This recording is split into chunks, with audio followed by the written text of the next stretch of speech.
Hey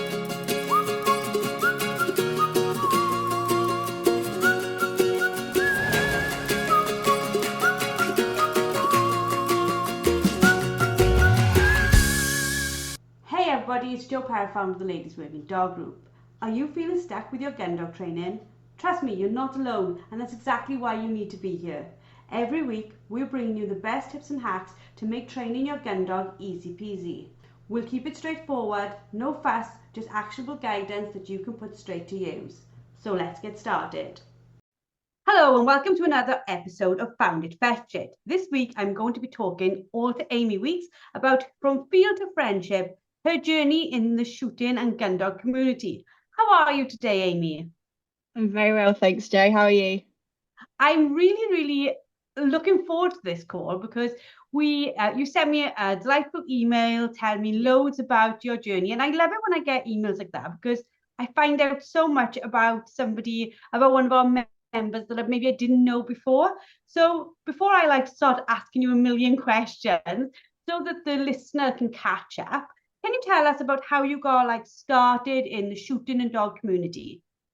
So I first attended a shoot when I was 4 years old with my dad, and it blew my mind as a 4-year-old attending like such a massive thing.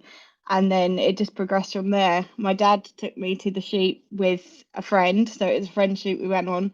And then over the years, he decided that he'd start his own shoot. So now for 15 years, I've been working friends' dogs on my dad's shoot. And then 2 years ago, I bought my first working dog. So I've had that to build a relationship with and just learn how to train my own dog. And then I didn't have many people to talk to or to discuss my feelings about how to do it or where to start. So I joined the LWDG and met Joe. I found Claire, and Claire's actually only 20 minutes away from me. So I found my very own dog trainer. It must have been so fabulous for you to sort of find this bigger world of people helping you with specifically the gun dog training. Yeah. But before we get into that part of your journey, what was it like growing up with your own shoot? It is quite something because you step out the door in the morning, and even like on a Saturday in October, and there's people just standing there in your almost like garden. It's very peculiar, and you go out, you say hello, everyone's really friendly, and we've built such a relationship with everyone that comes to our shoot because it's more like a family-run syndicate. So the friendships that we've built has been absolutely amazing, and everyone there has supported me with my first working dog, supported me with other ways in life, and yeah, it's been quite something. So as you know, your dad decided to start his own sort of little shoot, Yeah. and you've had the experience of that. But how did you start out working other people's dogs rather than your own? My dad had his own Cocker Spaniel, but he never had time to do the formal gun dog training, so he never went out. And then one day, one of my dad's friends came down with really bad diabetes, and he couldn't walk anymore. So he said to me, "Why don't you take Pastis?" He's Springer Spaniel at the time, and he said, "Go on, like give it a go, see how you get on." So I took her out, and I absolutely fell in love. She was a little black and white Springer Spaniel, and she did. I was absolutely besotted by her, and I worked here for 7 years until she retired last year. And then he got a second dog, which was a 5-year-old Cocker Spaniel. He rescued it from a gamekeeper, and I used to work both of them together. And then when I didn't have them, I used to go on other shoots with my dad's friends, and then when they'd shoot, I'd handle their dogs or just stand with them just so I feel involved. Because sometimes when you go out, although it's like part of a big community, when you don't have your dog with you, I think sometimes you do feel a little bit lost. And I've now found that with having my Willow with me. It could have been that you said not stayed the other side of the fence, so to speak. Yeah, You could have stayed on the shooter side and been with the guns all day, been with your dad all day. But in yeah, taking out your own dog, you sort of made the journey into what the beat doesn't pick us up would when you were yeah. the other side, the other part of the day then, weren't you? Yeah, it was quite different, it's quite a change. going from working someone else's dog to working your own dog, because this dog was fabulous. I think they'd gone to professional training and he trained it so much that then when I got it, she just worked beautifully for me. So when it's your own dog, it's very much like, right, this dog did a lot, and now it's like, yeah, And you sort of had the situation that I had there, really, didn't you? Because you'd worked somebody's dog who knew the game. yeah, You knew what it needed to look like with your dog, but yeah. now with your own dog, you had to learn how to get to that level. Yeah, and that was a serious journey because I am very passionate about the gun dog world, shoots, the training, the lot, but it doesn't actually mean you're good at it. But is it like we say the word journey all the time, and sometimes I think, oh my God, I get fed up hearing the word journey. But it is a journey, and like every like day, every session, every uh, interaction you had with your gun dog makes a difference. So it's just like Yeah, this permanent evolution of your relationship, isn't it? yeah, you're just constantly building bricks all the time. So you've got your own gun dogs and you're Yeah, training with Claire, which is amazing. And yeah. now you're in a bit of a different position now because you are helping run the shoot, aren't you? Yes, so I've been running the beating line with my brothers for the last couple of years, but this year I spoke to Claire and Claire was more than happy to run the day. She ran a training shoot day, so I actually got to step into my dad's shoes for the whole day, and with the rest of my family's help, we organised of my own very first shoot day, and it was amazing, absolutely amazing. I couldn't have done it without Claire and the people that came and the dogs that attended. But it was just, yeah, I was really, really overwhelmed that day. I'm super excited for the LWDG one of those this year. Yeah, But for let's like take that out of it a minute. But for you, like running your own shoot day, that's not a chance a lot of people have, is it? no, it's my dad is very much one of these people who likes things done his way, and he can't take a step back. So it was almost for me not proving to him that I could do it, but saying to him that I'm ready if you need help. I will help run this for you. The shooting, the beating, the feeding, whatever you need, take a step back and let me come up to the table and yeah. And I suppose for your father, it's a bit like this has been his baby in some ways for Yeah, 15 years. Like yeah, he's obviously thought about the fact that one day he'll have to like do less or hand over the yeah. reins. So do you think for yourself that was the first step of like showing him I can be of real assistance to you here? Yeah, it was. I'd love to be able to help him with it and just run alongside him or just let him take a step back because we actually bought dogs at the same time. So we've been training with Claire together in our sessions every couple of weeks. So our pups are a month apart, and he actually got to take his working dog out on the last day of the season, which he hasn't done all season because he's been so focused on how the shoot's going. He doesn't want to try and take his dog because he's like, oh, I can't focus on the dog and run the shoot. So he was more relaxed that day, and he did actually take Misty out, which was really, really nice to see. It was one of my highlights this year. So Today is an incredibly sort of serious thing to do. How did you like sort of handle your nerves during the day? not very well to start off with, because I've watched my dad do this speech every other Saturday, and you sit there and you listen, and he talks about the safety, no ground game, and then he talks about a horn at the end of the drive, and it's just things that I kind of just listen to, going, yeah, yeah, I know this. And then just crack on. But when you're standing there talking to people that some that have never been on a shoot before, never been to our ground before, it's you're thinking in your head, are you saying it clear enough? Are you getting your message across? And have you remembered everything?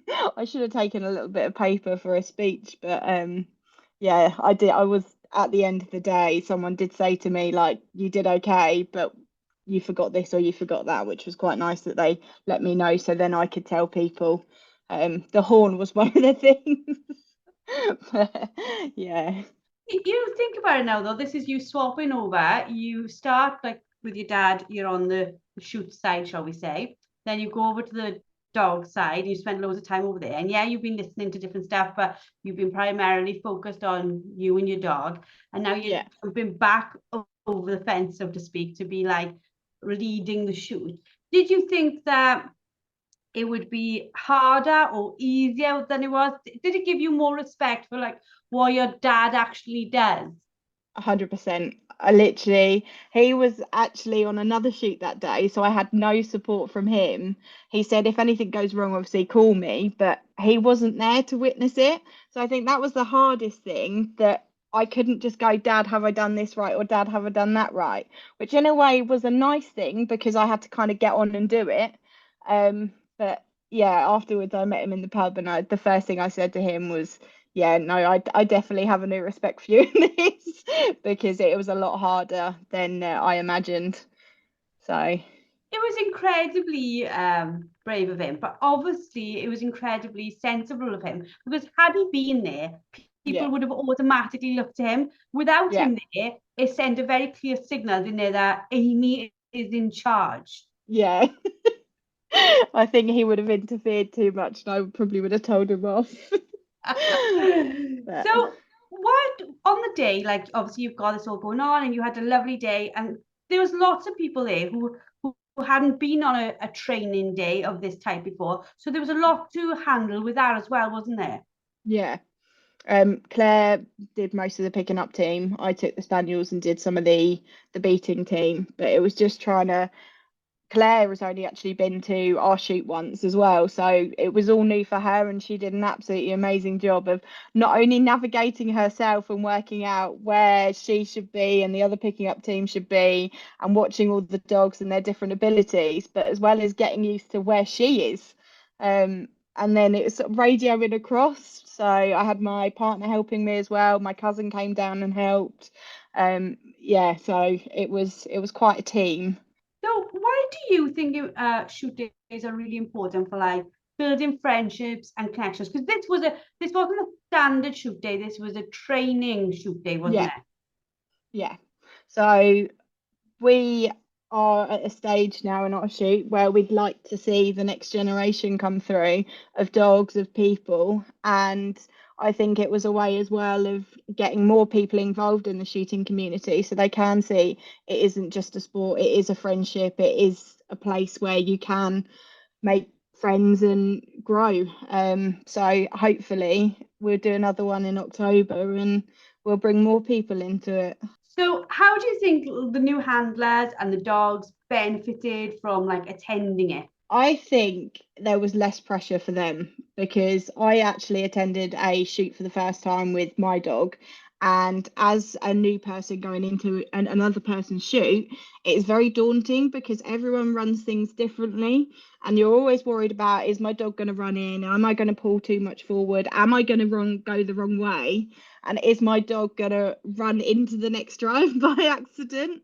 And I think with that day, the dogs that had been there, they hadn't got that pressure. They hadn't got to worry about their dog pushing too far forward. It was a way of them to see their dog skills and go, right, my dog does pull a little bit forward. I'm going to work on this over the summer. So then when I do go to a professional shoot, we know exactly where we are and what to do. I'm sure everyone listening will be like, we want to be on the next event. For members, the date will be announced very shortly and they will be going up online as normal. For anybody in the community listening, our members get first dibs at any event. If there are spaces left afterwards, we'll hand them out. So that's dealing with that before Amy, bless you, gets for 7,000 people saying, when can I come to the next training day? But for yourself and for your dad, for your shoot, where do you see like the shooting community heading in the future? Because we've gone through some quite tough years, haven't we? Yes, with bird flu, COVID, and everything else, because we used to run 8 days as a family syndicate, and now we actually only run four and then one beaters day. So we've halved our days, and I think that's because we've got the problem with poaching. There's so many different problems with birds now, and it's a battle. There's been several small community shoots that have shut around us, And I just think that we need to support them, otherwise they will disappear. Yeah, because I think a lot of people, they hear like shooting and they expect and to see, which does exist, these massive shoots, like corporate Yep. entities running them, big bag days, big value pegs. But there is another side of that that people might not be more aware of, which is these like Yep. family syndicates, friendship syndicates, where they are Yep. really small, small bags, small amount of people trying to just have a wonderful time in the outdoors. Yeah, it is that is literally our family shoot down to a T. It's been an amazing experience and all my brothers get involved. My mum used to do the cooking as well. She's taken a step back this year because we there's it gets quite much 3 days before she's making Cornish pasties every day. But, yeah. So for you, Amy, how do you hope to inspire other women in the shooting community, in the gun dog community, through your experiences? Like doing this is fantastic for us, but what do you want to see? I'd like to see just more people taking that plunge of thinking that they'd like to go on a shoot or thinking that I'd like to work my dog, but I'm not so sure. And I think people just need to go, right, actually, this is my time and I need to do it. And yeah, just keep going. And that's what the training days gives everyone, isn't it? It Yeah, gives you the chance to experience it, like you said, without the pressure, yeah, but still get to see what a day would be like. So you're it's almost a stepping stone to yeah, move forward, isn't it? yeah. And I think they're just brilliant because it does take so much pressure off everyone in terms of their dogs and the way they handle and just they relax a bit more because on some shoots people also find a divide of shooters go one way, beaters go one way, pickers uppers go the other way, and you don't get to mingle. Whereas where we are, no, everyone talk to everyone.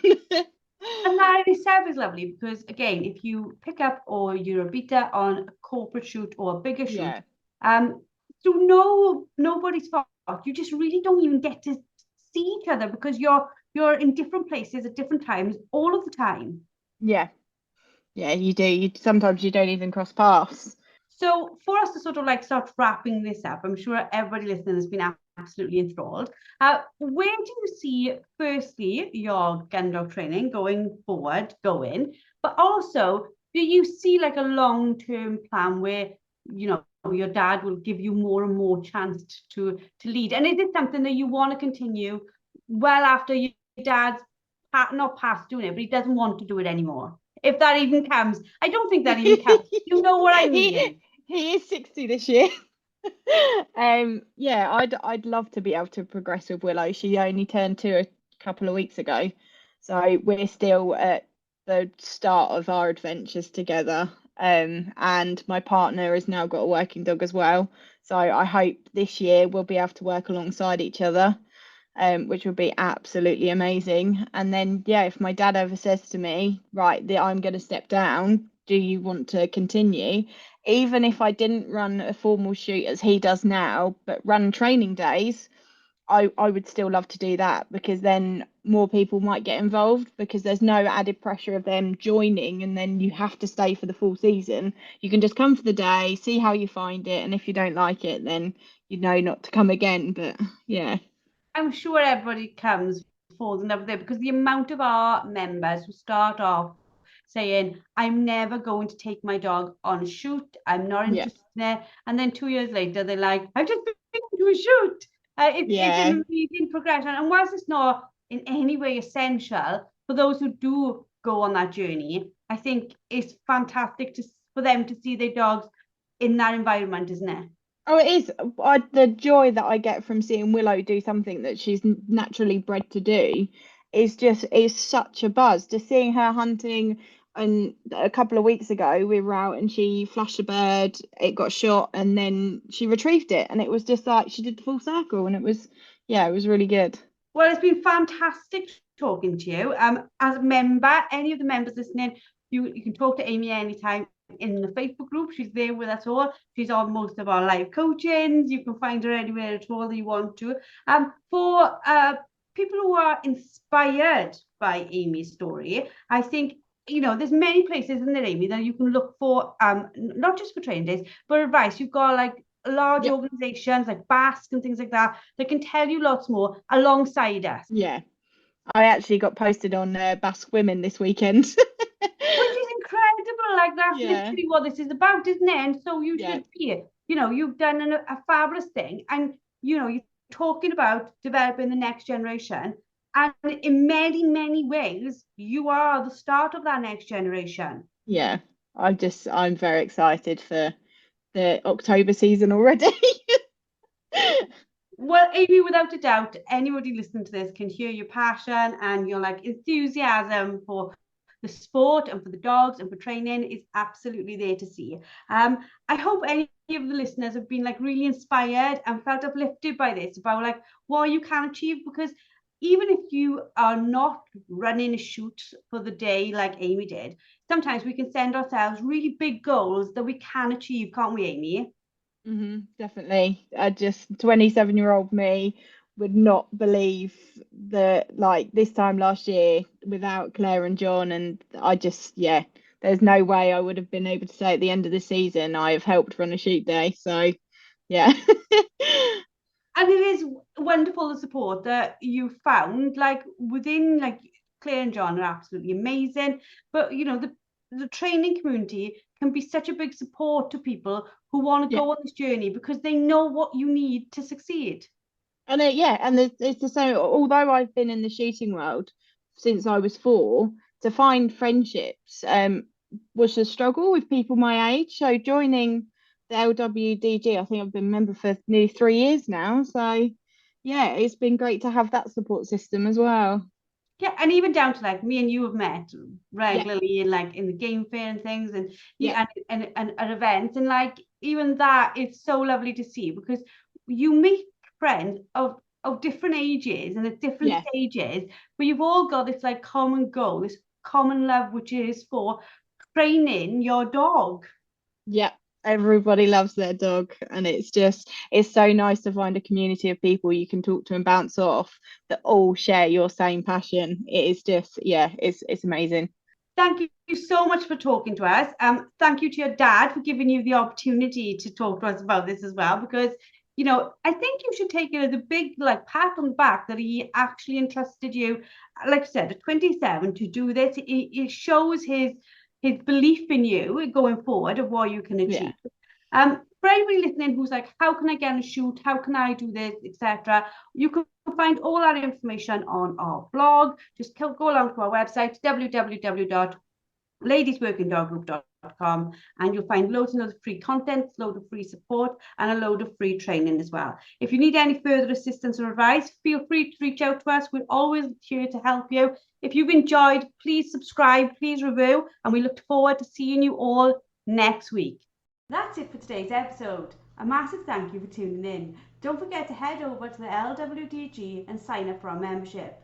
Get access to expert-led training, a wonderfully supportive community, and the resources you need to become a confident and skilled gun dog trainer. Let's take this journey together because no woman should have to train her gun dog alone. We'll see you all next week.